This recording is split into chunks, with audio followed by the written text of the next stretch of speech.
저 같은 경우에는 좀 이미지 학습법을 많이 써요. 오. 이거는 좀 다른 분들은 잘 안 쓰시는 법이긴 한데, 두 문자를 만들 때도 저 같은 경우에는 무조건 두 글자씩 말이 되게끔. 두 글자씩 말이 되게끔. 예를 들어 볼게요. 안녕하세요. 안녕하세요. 네, 오늘 김현기 법무사님 나와주셨습니다. 법무사님 안녕하세요. 네, 안녕하세요. 반갑습니다. 네. 김현기 검사입니다. 반갑습니다. 요즘 보면 수험생들 사이에서 기출만 반복적으로 봐도 합격을 할 수 있다. 이런 얘기들 좀 많이 하거든요. 진짜예요? 그거는 딱 반은 맞고 반은 틀린 얘기인 것 같아요. 왜냐하면 기출만 봐도 합격할 수 있습니다. 그런데 자, 안 되는 분들의 예시를 한번 들어볼게요. 기출만 봤을 때 안 되는 분들. 기출을 본다는 게 방향이 여러 가지예요. 여러 가지인데 안 되시는 분들 같은 경우에는 일단 답만 외우세요. 그러니까 보고 답만 외우고 보고 답만 외우고 이게 왜 이렇게 구조가 되는지, 그리고 비교되는 지문들이 어떤 건지, 이 판례가 어떤 거를 중요하게 해서 냈는지를 아예 분석을 안 해요. 그러니까 조금만 변형이 되면 어떨까요? 변형이 되면은 이 문제가 똑같은 문제인지를 찾아내지를 못하는 거예요. 그렇기 때문에 기출만 봤을 때 안 되는 분들은 보통 이런 유형. 근데 그러면은 이제 두 번째 유형은 되는 사람들 있겠죠? 되는 사람들 같은 경우에는 기출을 진짜 책처럼 분석해요. 그리고 또 중요한 거 한 가지가 기출문제집 사실 때, 그리고 문제집 보실 때 가장 중요한 게 뭐냐면 해설이 잘 돼 있는 거. 옳지 않은 것은 지문이 나온다고 해도 옳지 않은 지문만 답이 나와 있는 게 아니라 옳은 지문들도 다 해설이 깔려 있는 그런 책들을 사시는 게 좋아요. 그래야 밑에 거에서 줄을 그으면서 밑지문은 그대로 두고 계속 반복적으로 풀 수가 있거든요.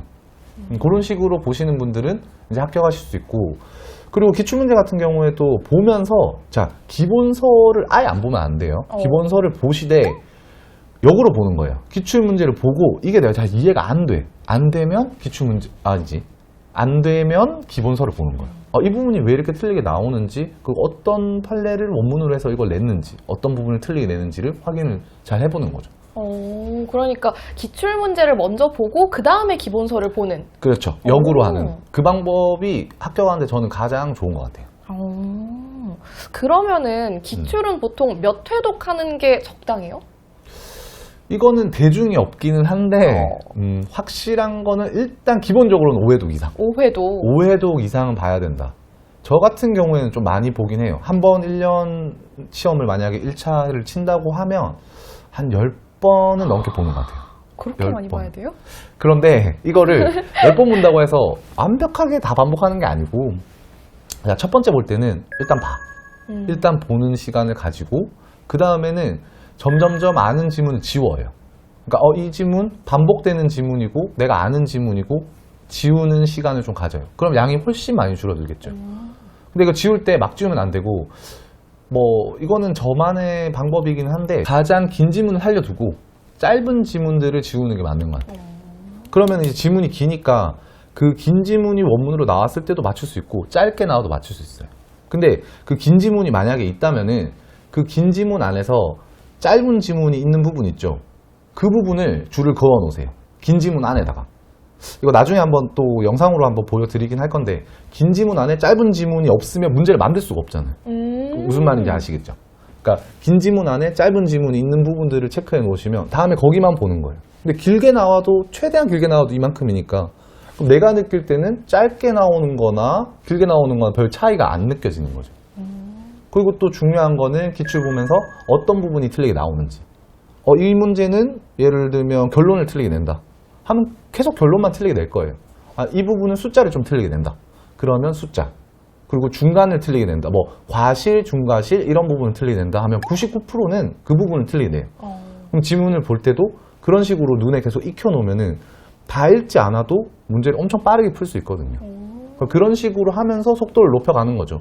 아는 지문 지우고, 그리고 반복되는 거 지우고, 내가 아까 같이 풀 때도 틀리게 내는 부분들 먼저 알고 있고, 이런 식으로 보면은 속도가 엄청 빨라지죠.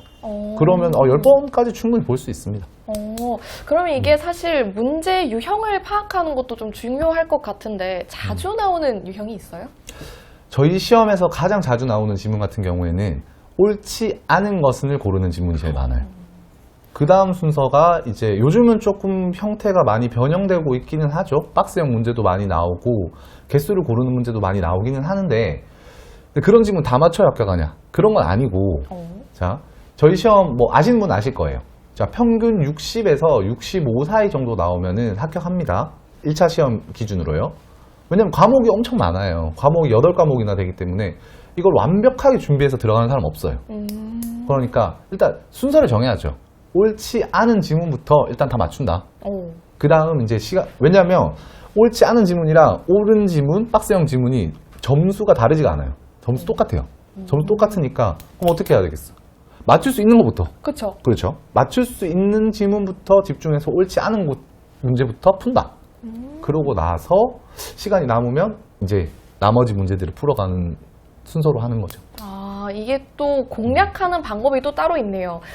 혹시 대표님께서 개인적으로 가지고 있는 꿀팁 같은 거 있어요? 하나만 공개해 준다면? 저 같은 경우에는 좀 이미지 학습법을 많이 써요. 오. 이거는 좀 다른 분들은 잘 안 쓰시는 법이긴 한데 두 문자를 만들 때도 저 같은 경우에는 무조건 두 글자씩 말이 되게끔. 두 글자씩 말이 되게끔. 예를 들어 볼게요. 두 문자를 만든다고 치면 나무 이런 식으로 두 글자씩 말이 되게. 나무.